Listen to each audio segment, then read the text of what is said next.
I want you to think about our world. What assumptions do we have and make? What choices do we make because of those assumptions? What choices are made for us because of assumptions, and why? We are often taught at an early age that our perception creates our reality. But what if it were our actions that created our reality? That the seeds that we plant now can have long lasting ramifications well into the future.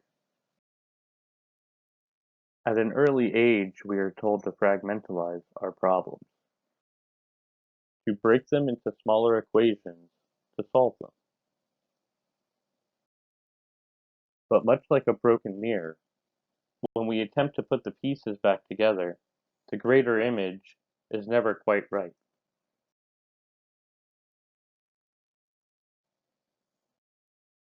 We fail to see the big picture because we often fail to see the greater system that we are a part of.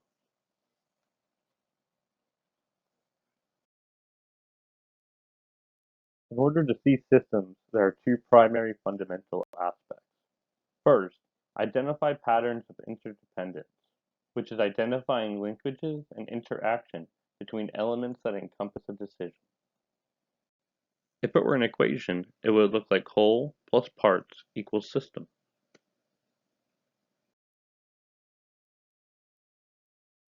Second, we have to see into the future, which is being able to identify and interpret signs that are present now that often go unnoticed.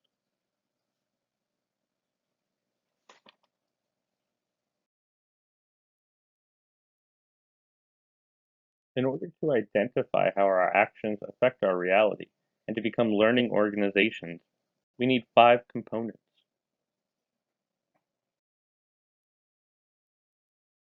Personal mastery requires individuals to constantly clarify their visions, develop tolerance, and take a neutral view of reality. This forms an organization's and an individual's spiritual cornerstone.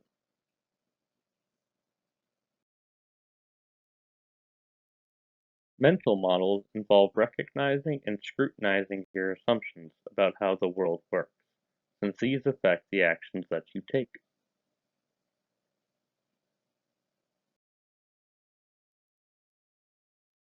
Shared vision requires that members of an organization share a commitment to its overall goals, values, and missions. Promoting a common vision among staff members involves more than just a generic mission statement.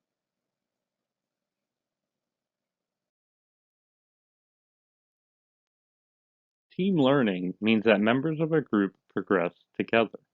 Amazing teams aren't born. They must grow in unison and learn how to achieve extraordinary results out of trials and tribulations. Team learning leads to be a more effective program because the group's combined intelligence will always be greater than that of any single individual. System thinking. System thinking promotes the understanding that business and human life are systems, where single components affect the other elements of the set. Too many people focus on snapshots of isolated parts and, in effect, are unable to see the forest for the trees. System thinking integrates all five disciplines into an organized structure.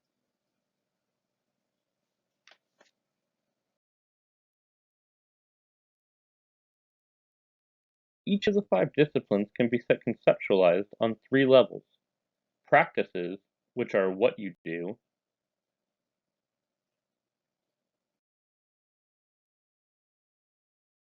principles, which are guiding ideas and insights;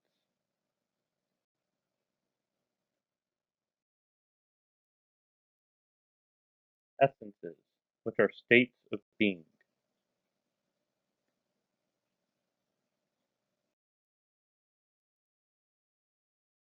As you can see in the practices portion of the system thinking pinnacle, the system archetypes are present.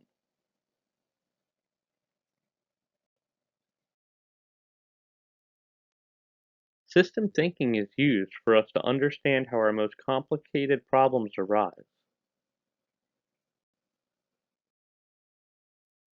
and to give us options and insights to do things different.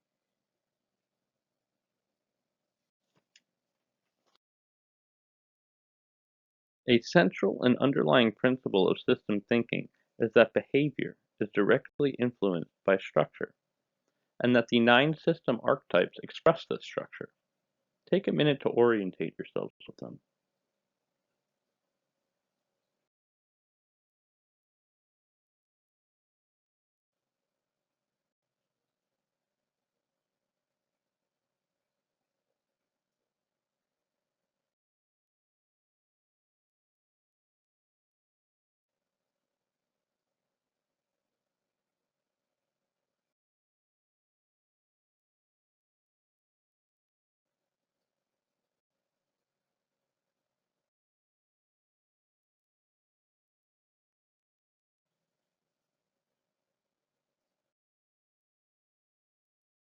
Shifting the burden will be our primary focus of this presentation.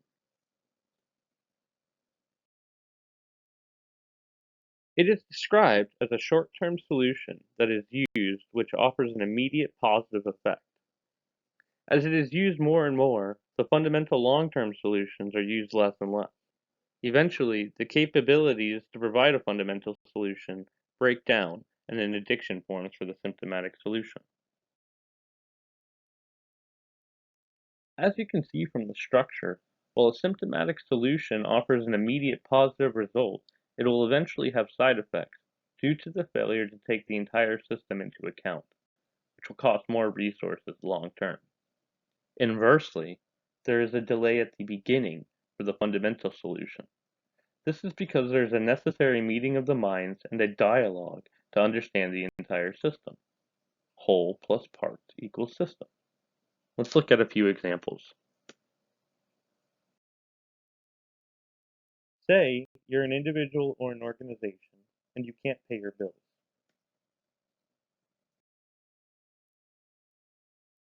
They decide to utilize credit to pay off the debt.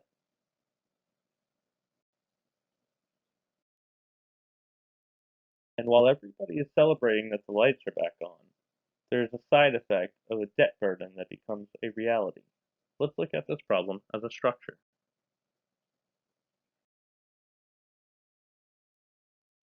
While the fundamental solution is to cut costs or live within our means, this change is often difficult to implement, which will result in a delay.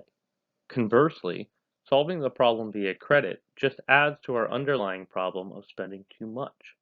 Ultimately, you'll have to reduce your spending. Let's look at another concept that's not necessarily financial. Say you're an individual who is suffering from low energy or fatigue, which I know no one in this presentation is. But what would you do? Most of us will say that we have a cup of coffee or a Red Bull and continue to power through. Ultimately, we just crash again. Let's look at this as a structure.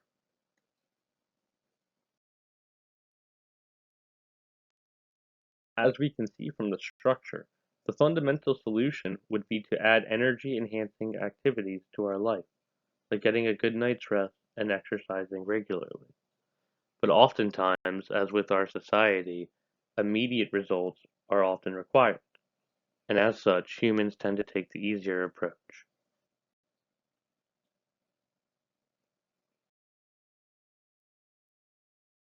A special subject worth talking about is shifting the burden to the intervener.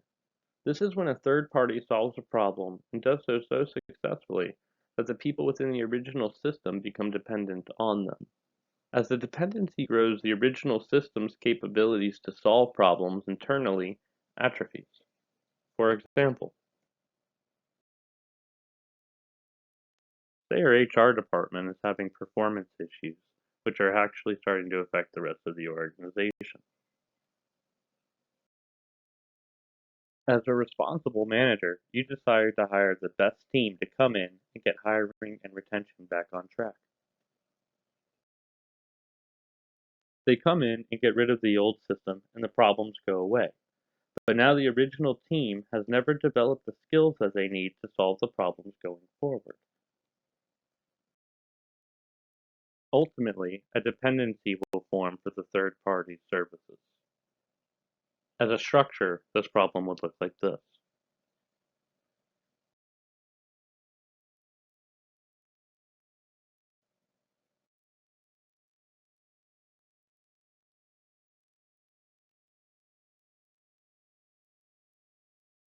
There are infinite ways that you can apply this archetype, not only to your organization, but also to your life.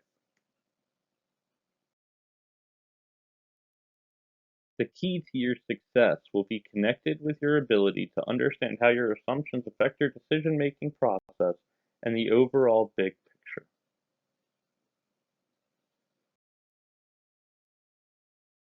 As the narrator for Team 6, I want to say thank you for your time, and go out and solve some problems.